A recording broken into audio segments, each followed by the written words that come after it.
नमस्कार, मैं हूं आंचल सिंह और आप सभी का स्वागत है हमारे चैनल पर।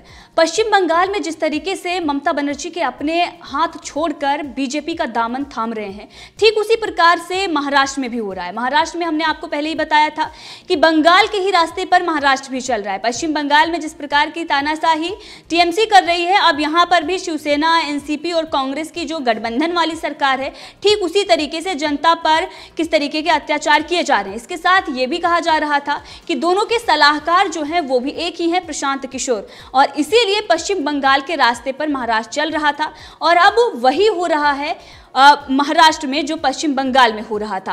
अब यहाँ पर उद्धव ठाकरे को बड़ा झटका लगा है, उसी प्रकार से जिस प्रकार से पश्चिम बंगाल में ममता बनर्जी को लगा था। ममता बनर्जी ने तो प्रशांत किशोर को अल्टीमेटम दे दिया है।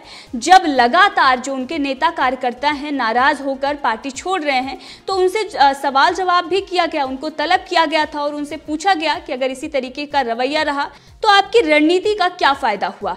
इसके साथ ही जो कार्यकर्ता और नेता नाराज हुए हैं वो प्रशांत किशोर की ही वजह से। उनका ये कहना है कि ये जो राजनीति की जा रही है बंगाल में, वो पीके कंपनी के द्वारा की जा रही है, तो इसका हम पूरी तरीके से विरोध करते हैं और इसीलिए बीजेपी में वो शामिल हुए हैं। अब इसके साथ ही हम बात कर रहे हैं महाराष्ट्र की। महाराष्ट्र में जो स्थिति बनी हुई है, हमने आपको बताया कि तीनों पार्टियां किस तरीके से आपस में ही उनकी नहीं बन रही है, आपस में ही लड़ रही हैं, और ऊपर से उद्धव ठाकरे की जो सांसें हैं वो इस वक्त अटकी हुई हैं शरद पवार और प्रधानमंत्री नरेंद्र मोदी की मीटिंग में। अब दूसरी तरफ एक और बड़ा झटका लग जाता है और नासिक के पूर्व विधायक तथा शिवसेना नेता बाला साहब सानप बीजेपी में शामिल हो जाते हैं।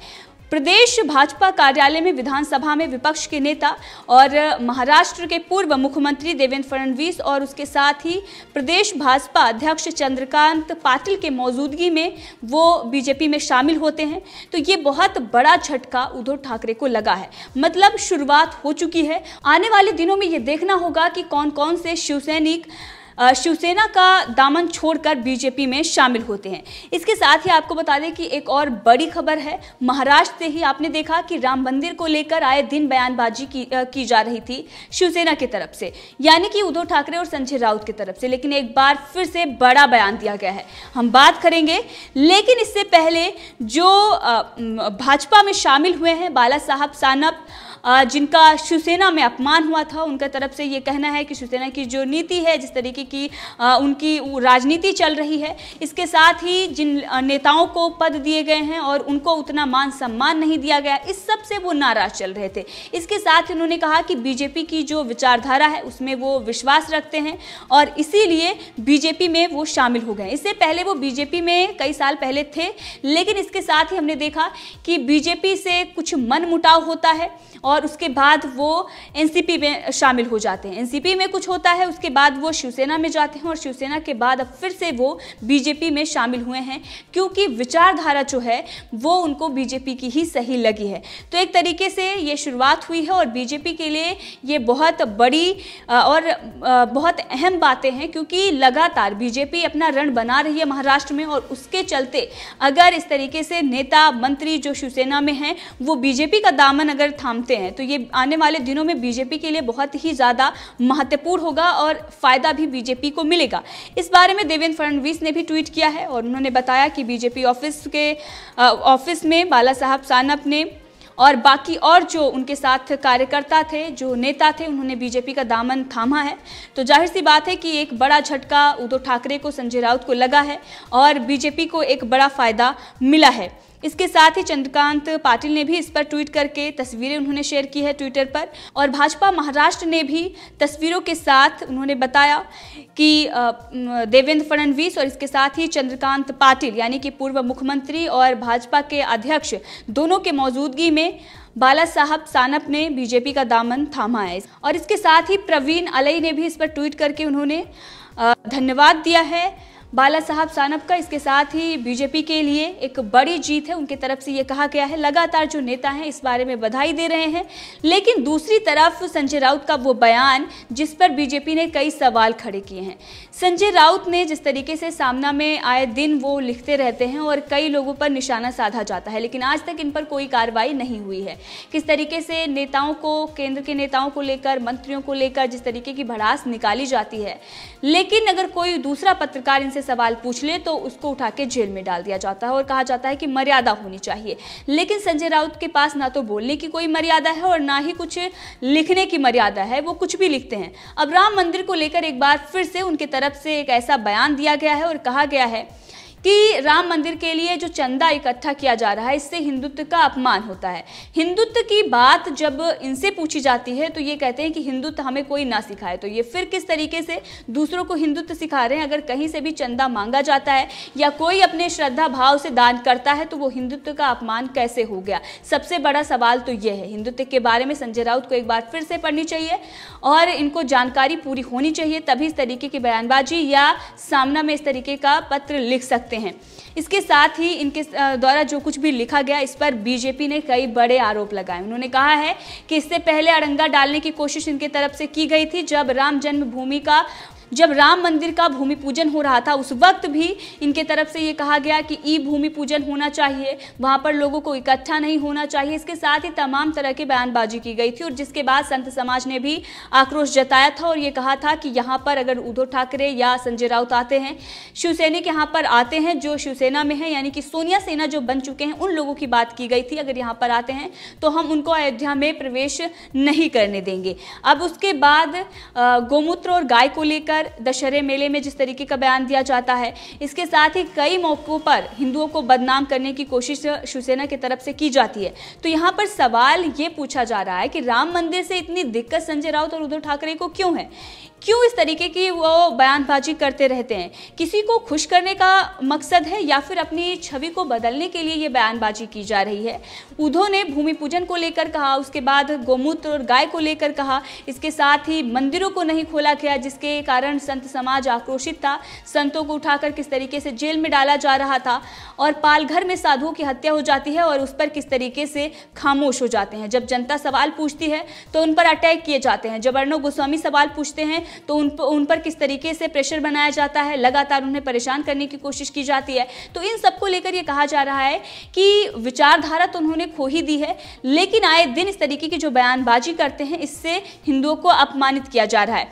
अब इसको लेकर आशीष शेलार ने भी, जो महाराष्ट्र के नेता हैं, उन्होंने कहा है कि राम मंदिर मुद्दे पर शिवसेना और संजय राउत को पहले दिन से अड़ंगा डालने को कौन प्रेरित कर रहा है, ये सवाल उनके तरफ से पूछा गया है।